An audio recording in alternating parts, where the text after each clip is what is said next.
Now, we had mentioned to you that if you passed away one day, your funeral was the next day, because there absolutely was no embalming whatsoever.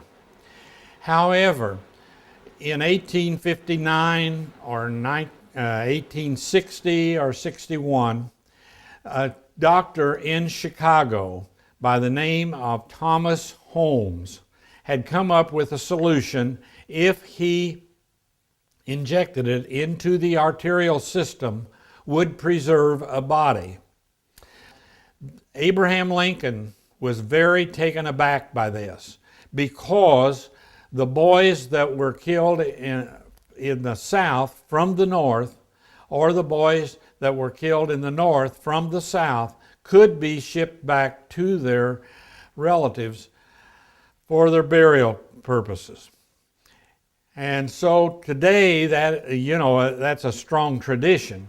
I mean, a child will graduate from high school, they'll go to 4 years of college, then they go 400 miles away for a job, live there for 40 years, raise their family there, but when they pass away, they want to come back home to be buried.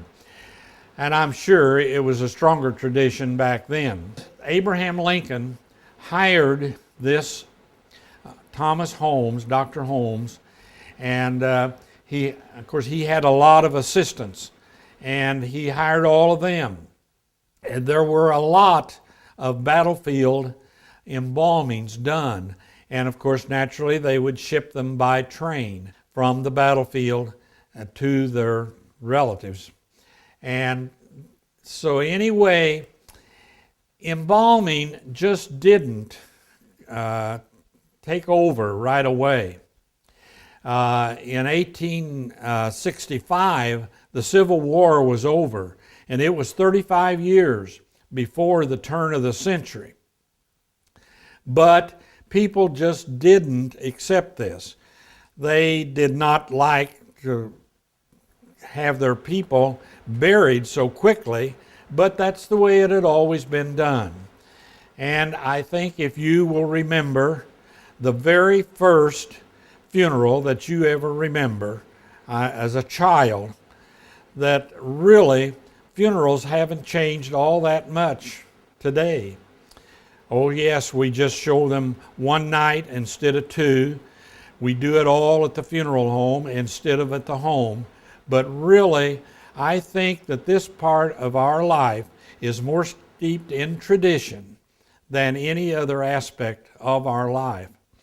So the people did not appreciate a surgical procedure being performed on their relative after they had passed away.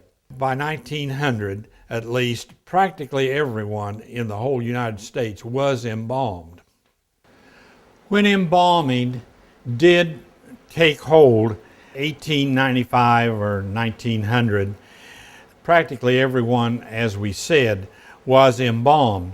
But the embalming took place right in your bedroom where you passed away.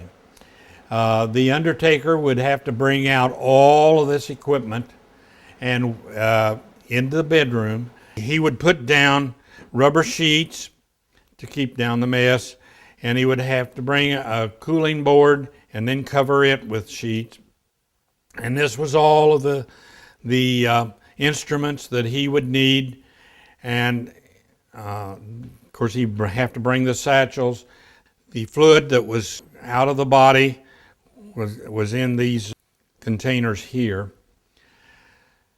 The bed, I would imagine that this is a man that had passed away, because you can see the shaving mug and the straight razor here.